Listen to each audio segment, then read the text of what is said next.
Welcome to The Law, a new web TV show presented by the New York Boutique Lawyers Networking Group.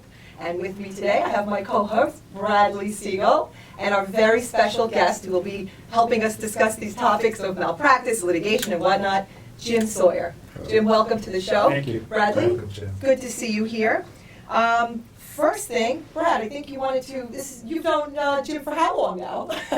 Many years, Yeah. and quite a pleasure to know Jim, and we welcome here today because Jim has over 40 years of experience with complex matters. He's the lawyer that lawyers go to, and I know I certainly do, with just about every question you could think of. He's worked on transactional matters, contracts, and litigation. So, and Jim, welcome. Thank you, Brad. Thanks. One of the things I want to focus on is, one of the things we like to do on The Law is have the elite professionals from Long Island, those lawyers that have been around, that know their stuff. And I know you're one of those people. Talk about topics that can help just people out in the audience who may have a question about, whatever that specific law is. Now, we've heard so much about malpractice cases in the news, particularly Joan Rivers, who passed away after having the endoscopy and other procedures. But I don't know if people really understand what is malpractice. Maybe you can go into that a little bit. Sure. Well, a simple definition of malpractice is the failure of a physician to exercise reasonable care in treating the patient. And by reasonable care, I mean doing the same types of things that other physicians would do. You can't just go and do something that's, out of the ballpark. Right. What it is not, what malpractice is not, is simply a bad result. I mean, you go in for surgery, you're not cured, or something untoward happens, that's not necessarily malpractice. Also, the fact that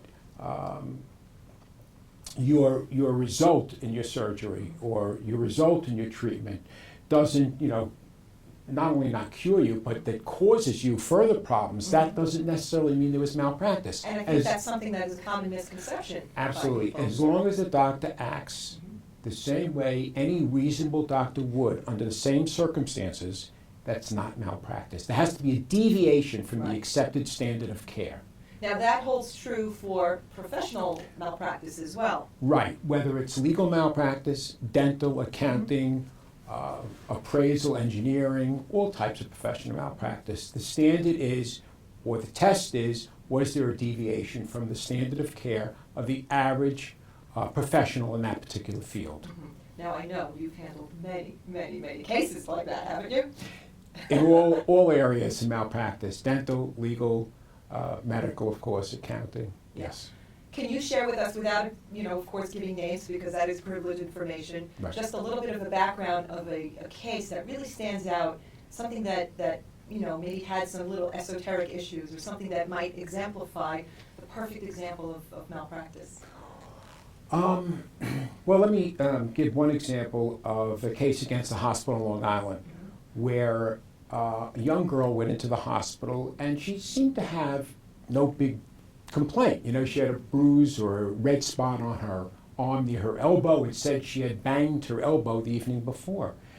She wasn't seen by a physician in the emergency room. She was seen by a PA or a physician's assistant who really have very little training compared to physicians.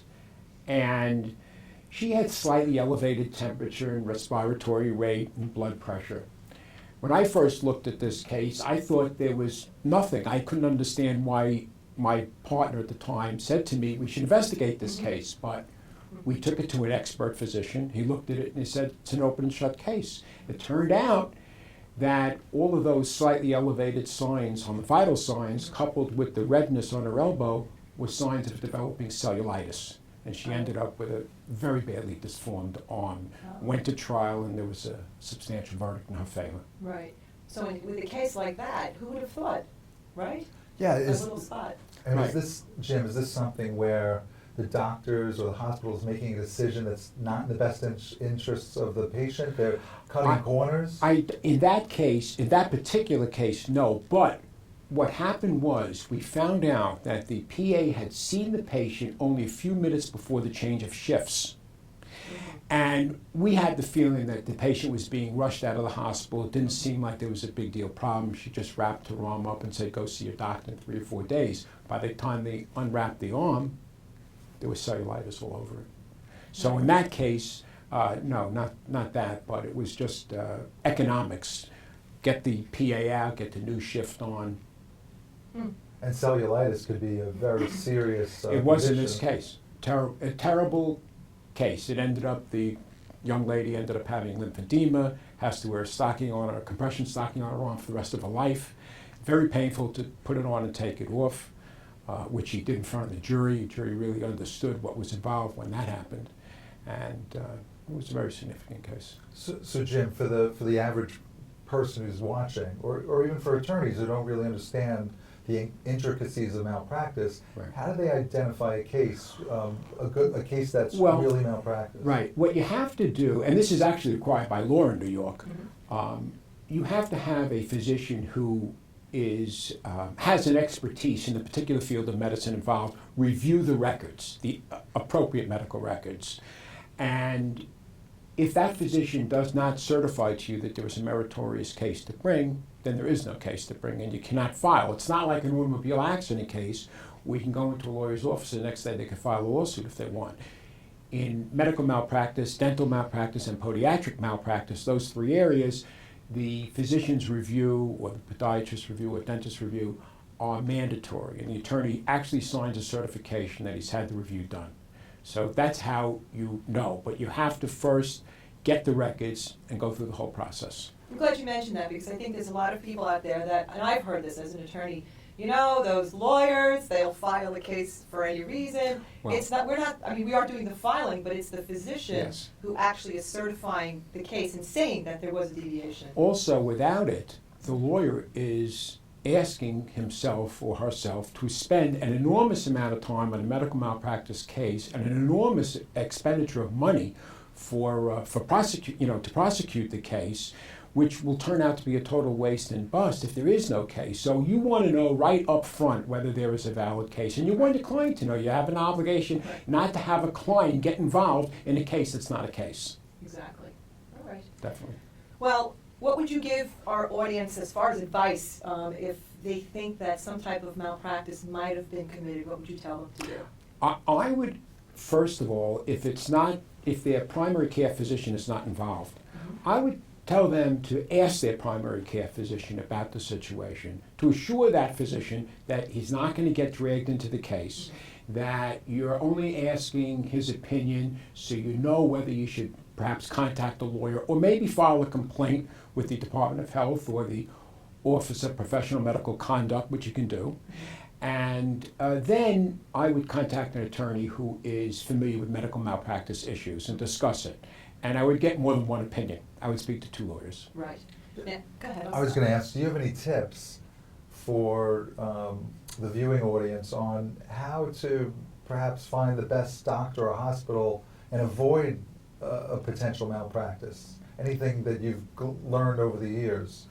Well, you can search, first of all, you can search a New York State website and check and see whether there are malpractice claims pending or whether they have been brought against physicians. And that's one thing you could do. The other thing is you could just look at that doctor's website, make sure that that doctor or dentist or podiatrist is familiar with the issues involved. If you're having a certain type of surgery, there may be many neurosurgeons around, but you want a neurosurgeon who's familiar with your type of problem. If you have a tumor behind the optic nerve, you don't want a surgeon who never removed an optic nerve tumor. So I think you have to do your homework. And that goes to the law that you described earlier, that if a physician is now operating on something they haven't done before, does that put them into legal? It's not malpractice. It's not malpractice to do a surgery for the first time. It only is malpractice if you don't do it the way you're supposed to do it.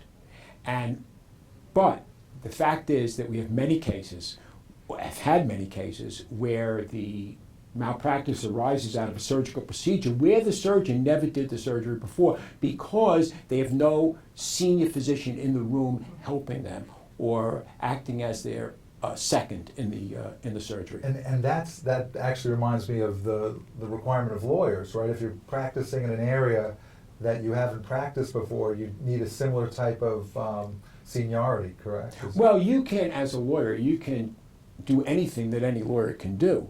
You have to be a little silly to do certain things, right? I'm not going in and trying a murder case. I never tried a speeding ticket case. Why would I try a murder case? So I think that you have to do your research, both as the client and as the lawyer, right, to make sure there's the right fit. Right. Jim, if someone wants to get in touch with you because they are looking for an attorney, either a litigator, medical malpractice professional, or malpractice, so they have a question, how can they get in touch with you? Well, they could call me. What's your number? My number's it's 516-222-4567, or they can email me at jsawyer@sawyerlaw.com. Okay. The information was invaluable, but what I am going to say is this. The next time you're back with us on the law, we're going to talk a little bit about laws that are being enacted or pending that happened as a result of medical malpractice. Right. So we're going to say so long for now, and we'll see you guys back next time on the law. Thank you. Thank you so much for being here today. Thank you. Jim.